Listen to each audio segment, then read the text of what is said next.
It wasn't some premeditated betrayal or some secret longing I'd been harboring for months.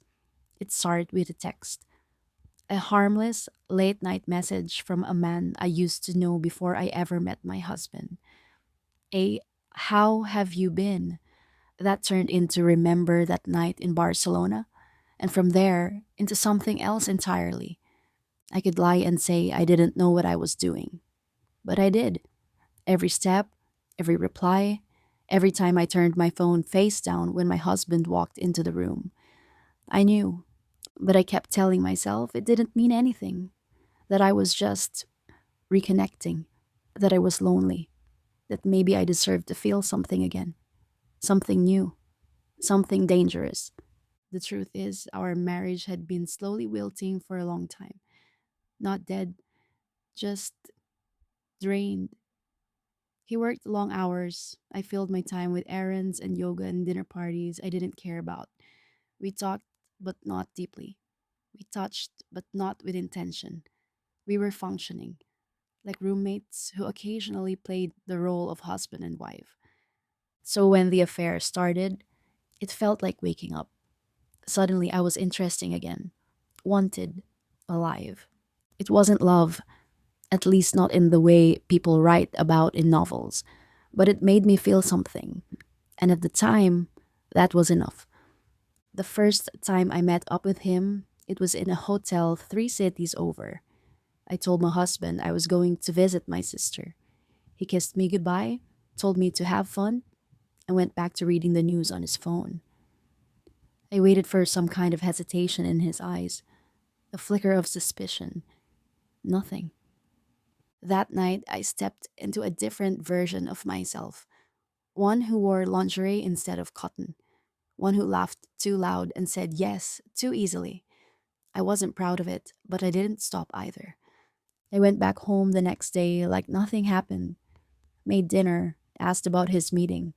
We watched the show together, fell asleep on opposite side of the bed. For a while, it was easy, cleaner than I expected, until it wasn't. One morning, 2 weeks after I had slept with the other man again, my husband placed a cup of coffee on the table in front of me. "Thanks," I said, still scrolling on my phone. He sat across from me, looked me straight in the eyes, and said, "If you ever want to tell me anything, I won't stop you." I froze. He didn't say it with anger or even curiosity, just calm, cold, like someone offering you a final opportunity before the door locks shut behind you. I played dumb. "What do you mean?"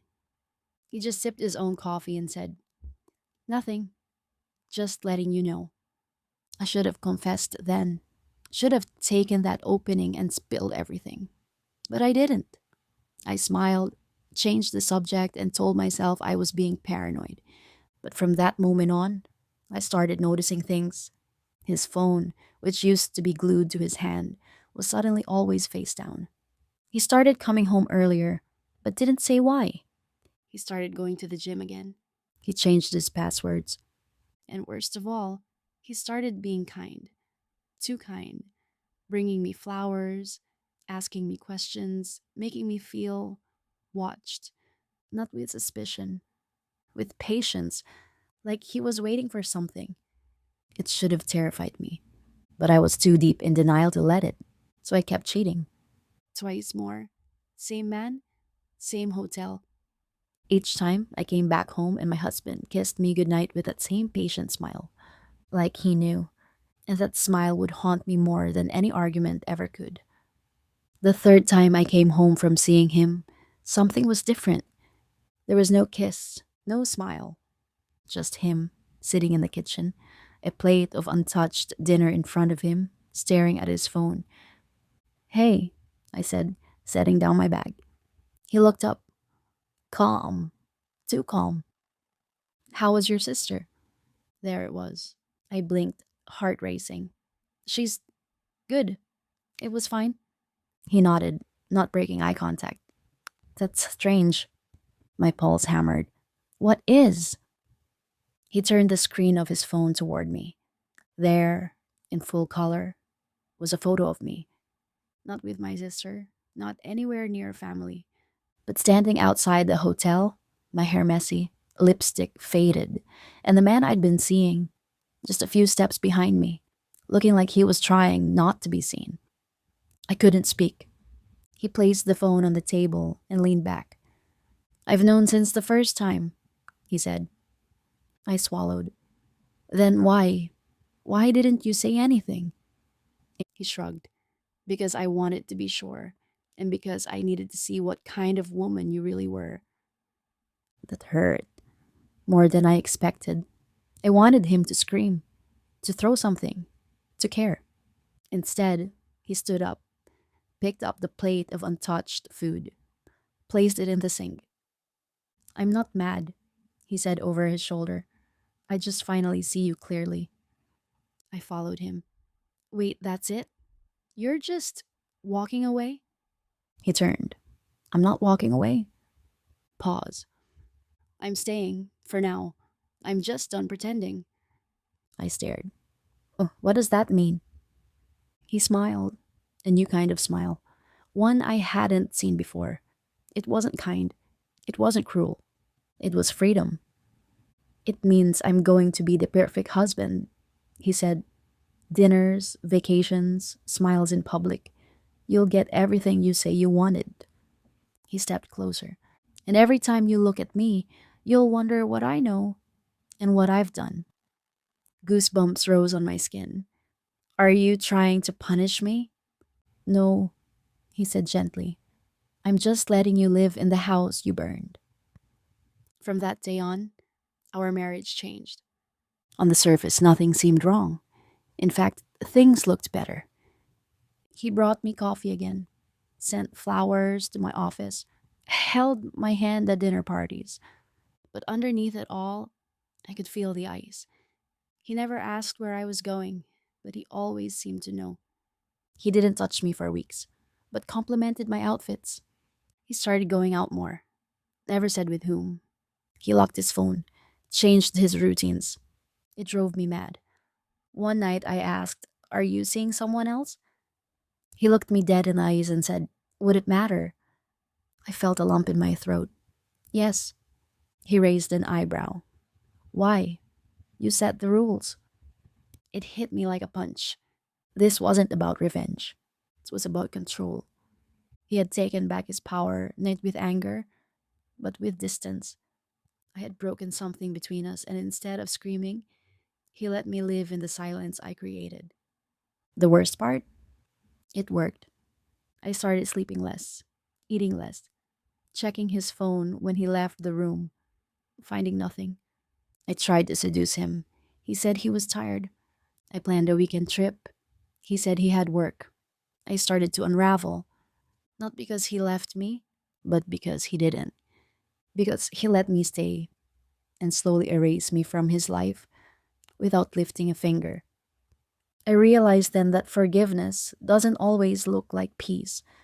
Sometimes it looks like exile. I wish he had yelled.